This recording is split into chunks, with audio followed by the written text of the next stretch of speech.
Hey guys, I feel I have to explain the videos you're gonna see coming up because we're probably gonna switch to this format for the rest of the E3 videos, and I have to explain.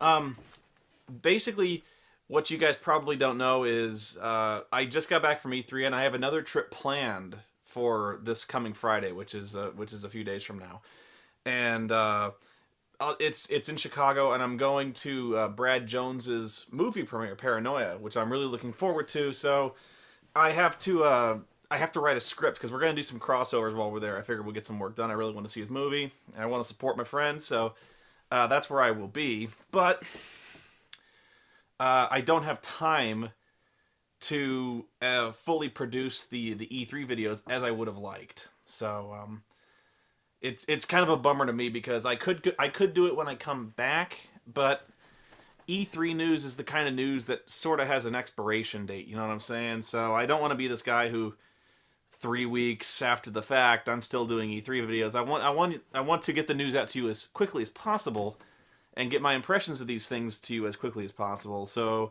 you're not feeling like I'm stretching out videos just to keep cranking out E3 content. So what I'm gonna do is uh, I'm going to give you kind of a rundown of the experience of E3, and I've got all my notes that I took on the scene of all the games I saw and what I thought. So I'll have to explain. I know some of you were kind of concerned when I came back that I mentioned on Twitter that I hurt my back, and I did rather badly, in fact. And I'll explain why. And I always feel bad when people see me at the E3 convention because I know I look terrible. I know I look really bad. Not because I'm ugly, although I am, but because I'm sweating. I look tired. I probably look a little pissed off, and I'm not pissed off. I just when I get tired, I look pissed off. But I always feel bad when people see me because I'm always like mopping my brow, like, oh Jesus Christ, I'm so out of shape and things like that. And so the deal with that is, I felt better than I did for a long time at this E3 because I'm used to walking the long circuits now. I'm used to carrying the weight, or at least I thought I was, and I'm actually carrying a lot less weight than I was before. I carry a backpack, if you've seen it, this big camera backpack that has the camera in it, and it had my wireless microphone set up, and that's about it. It didn't really. It had some spare batteries, and so all told, the whole thing probably weighs only like 15 pounds, maybe 20 on the outside if I collected swag. It's not a lot of weight, but all told, I probably walked around over the course of 3 days around 15 miles, just going back and forth between halls. And that wasn't what did it. My legs were fine. In fact, I felt great. It was my back. And I think what did it was the fact that the entire time, every time I stopped, I would go somewhere, I'd see a booth, I'd stop, I'd break out my camera. So I'd always be doing this basically every 5 minutes. I'd go somewhere, stop, take the backpack off, bend over, put it down, kneel down, set the camera up, set the tripod up, lots of up and down, lots of standing and squatting, lots of putting the backpack on, taking it off. And I think it was just that repetitive motion of me, down, up, backpack off, down, and doing this. I must have done it around 300 times.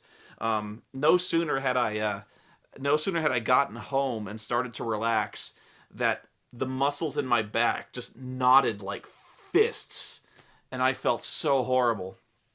And I figured it was just catching up to me. So I was like, I'm going to go to bed and I'm going to sleep this one off. Because usually if you work out too hard or, usually after I work out, I'm pretty sore. And that's kind of what it felt like. So I was like, I'll take some aspirin, I'll sleep it off. When I woke up that next morning, I had never been, well, I don't want to say never because of the wisdom teeth. That was a pretty bad experience. But my back had never hurt as much as it had that day. So I sat up.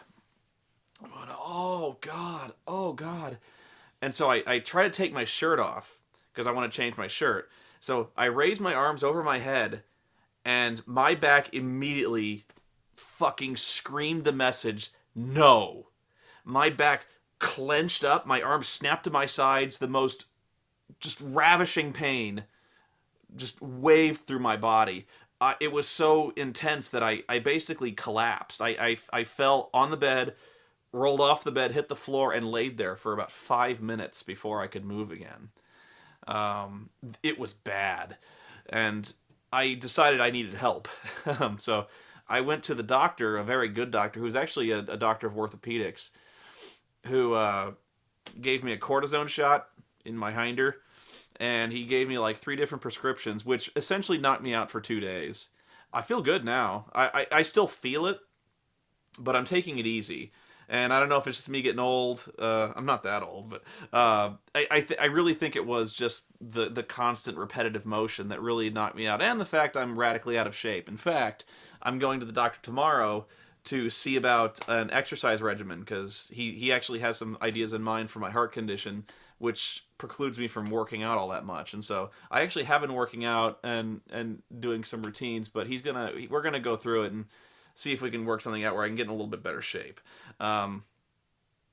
So that was kind of that's how do I explain the back problem. I feel a lot better now, so thank you for your well wishes.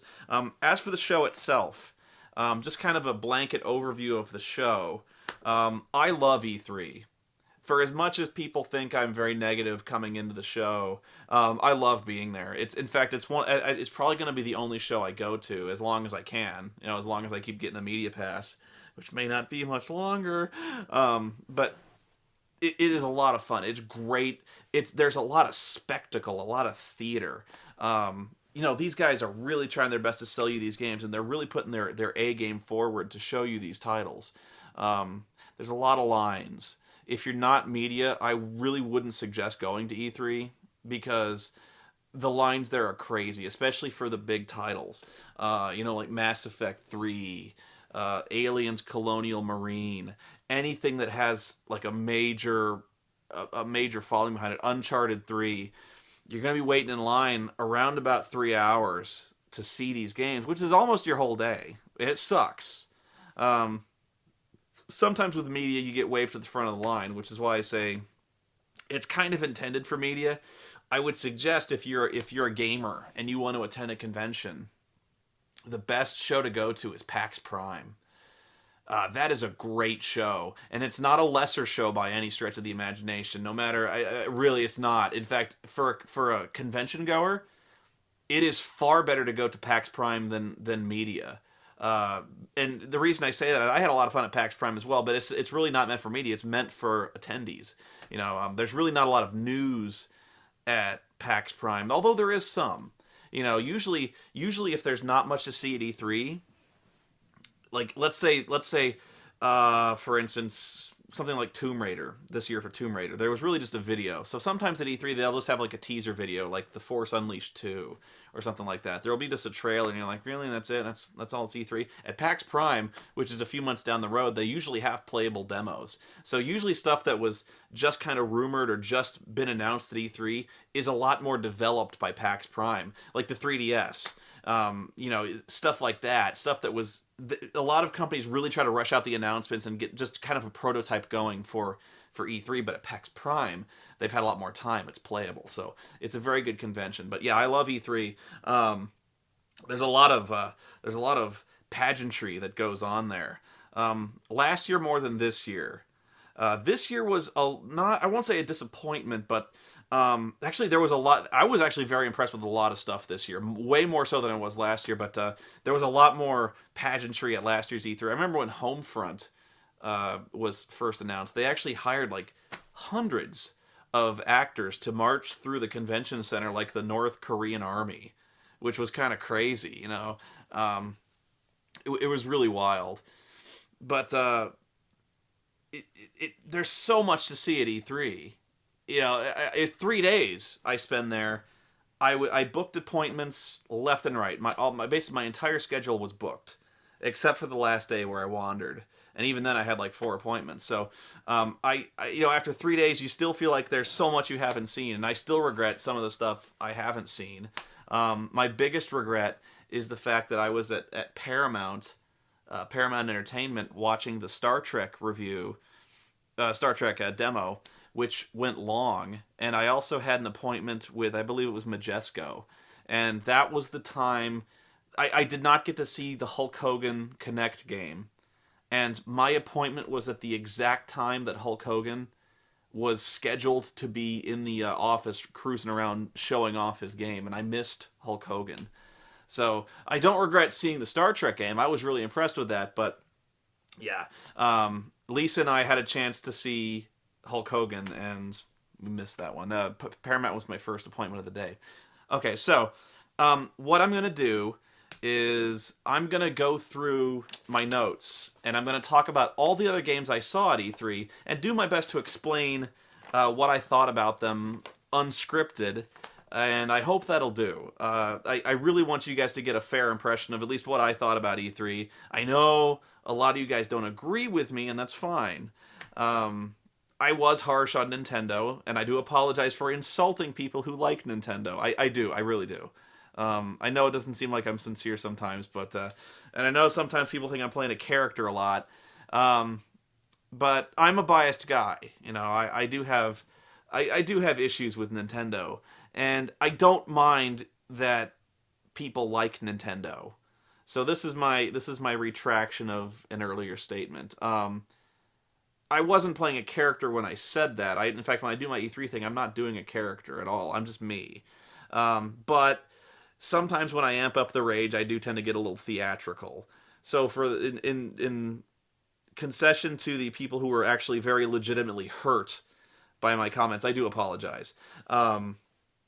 I still meant what I said when I said that I think that Nintendo is really stuck in a rut, and they really do need to update their games. And when it comes to Nintendo, I just don't see why it's so hard, why they're so resistant to ever changing. And just, I don't mean to harp on Legend of Zelda, although that was the biggest thing by far. That was the major showpiece of the Nintendo lineup.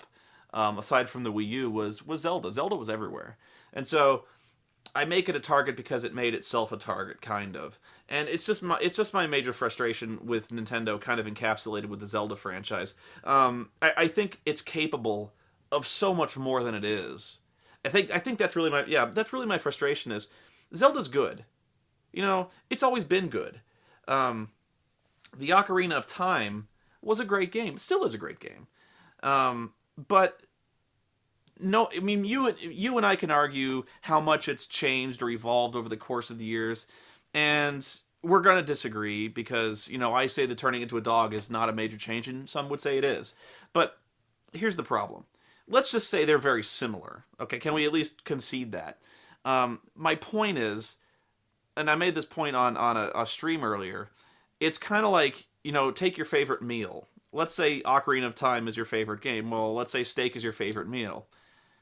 If Nintendo keeps just feeding you steak over and over and over and over again, you're gonna want something new. I mean, steak with potatoes, steak with carrots, steak with garlic bread, it's still, you're gonna get tired of the steak, you know what I mean? And so I reached that point a long time ago with The Legend of Zelda, where there's variance, but it's still the same thing. And there's nothing wrong with a great game, but one yearns for more. And so when it comes to Zelda, I don't understand why they can't tell a story with any kind of continuity. You've got a firmly established cast, you've got a firmly established setting, and yet it's almost like every Zelda game takes place in a parallel dimension where they have nothing to do with each other. And yet they feel, you know, people feel compelled to arrange these titles in some kind of continuity when there is no continuity to be found. You know, even if you arrange them in a loose timeline, it's impossible to draw a line through them and go, this is a story that makes sense. This is the epic of The Legend of Zelda. You know, I can follow this from point A to point B and not get confused. I just don't understand why they can't tell a story with that. And so people have asked what I would do if, you know, how would you do it better? And I always kind of waffle on the question because that's not my job. You know, that's not what I do. I'm just telling you how it is. And so what I would do, honestly, I'd tell a story. Really, and you know, I could say, oh, I could change mechanics. I honestly, I don't know why they've never done a Legend of Zelda RPG of any style, turn-based, real-time, like a Tales of Hyrule, you know, a Tales of Vesperia, make a Tales of Hyrule game. Anything would be good. It really is a logical choice. You know, you've got this fantasy epic, do an RPG with it. You don't have to always do the Ocarina of Time kind of third-person swinging sword or top-down Game Boy style, you can do more with this. And they just seem content to settle. And so that's the end of my Nintendo rant. And again, I apologize if I seemed cruel, because I was. I was cruel to you guys. And it's not you that I'm angry at. You know, it's... but yeah, but really, I'm biased. I'll admit that. I guess my point is, I think people sometimes assume that I come into E3 on a media pass, and there's an expectation that I'm supposed to be unbiased and fair. I try to be fair, but you know, I come in there maybe not as a journalist, but you know, journalists have the right to be editorial as well. You know, I have an opinion, and that's it. So I guess that's the end of my Nintendo rant. So what we're gonna do is I'm gonna split this video up, and I'm gonna try to show you the trailers of where I can of these videos, and I'm gonna try to edit this with some live footage from the convention where possible. It may not always be possible, especially since time is kind of crunching down on me. So I'm gonna end this video here, and we're gonna come back, and I'm gonna start talking about other titles that I saw at E3.